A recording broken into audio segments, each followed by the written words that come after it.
Housing providers are hardworking Washingtonians.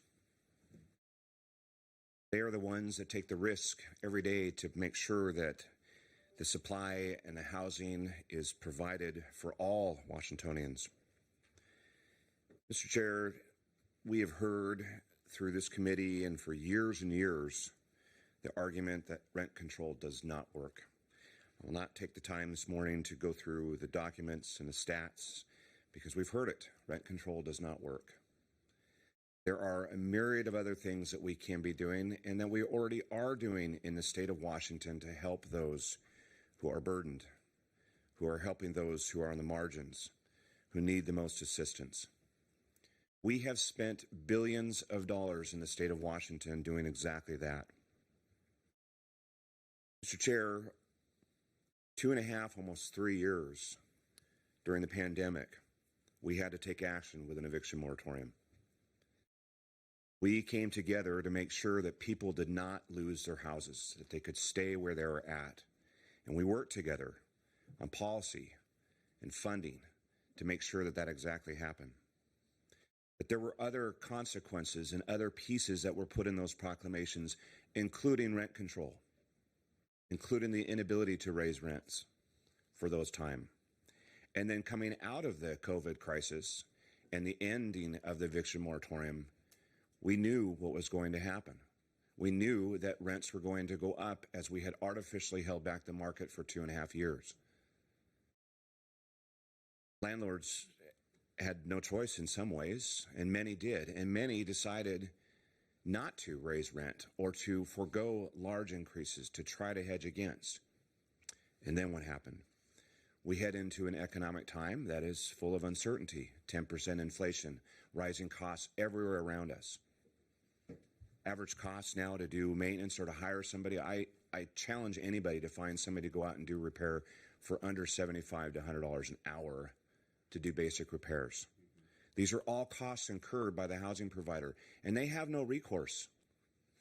The housing provider can't come to the state and ask for a cap on this, that, or the other thing. They don't. They don't get it. The housing provider must endure the different costs. Now, I agree, rents have gone up. We've seen it in our marketplace. And fortunately, a group has come together this year, unlike any before, in a bipartisan, cooperative way to get at the real issue, and that is supply. And I'm proud of the work we're doing in this committee. I'm proud of the work this legislature has done. I'm proud of the fact that people are willing to give little bits here and there to come together on different things to find better solutions to get at our supply. And to do it quickly, because we have to do it quickly, because that's what drives the market. The market will dictate what's going on. We must rely on the market. We're already seeing it. Many of you know, it's no secret. I've been in the business for a long, long time. Our rents are going down. Our supply is actually coming up. I do single-family homes. Why is that? Interest rates have gone up to a record we haven't seen in 10 years. People are not selling. People are considering renting out their homes.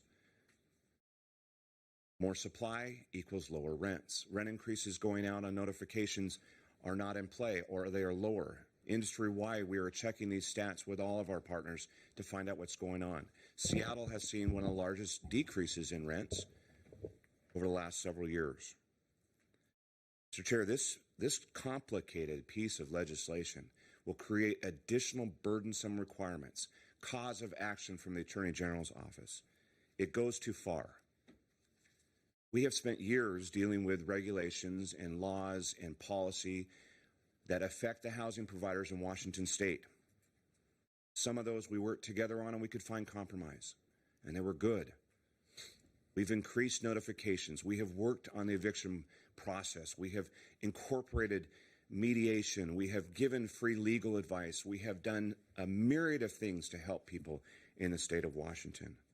And some of those things created many increased burdens on the housing providers, but we accepted them, we're working through them, and there are even more this year.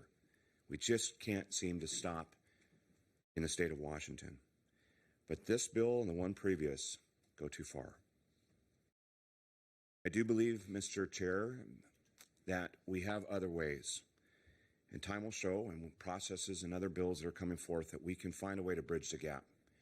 we can find a way to help those who are in most need, to make up that difference of their cost burden time until they can find other resources.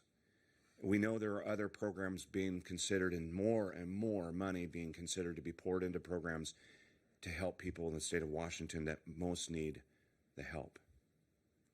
But this is not it.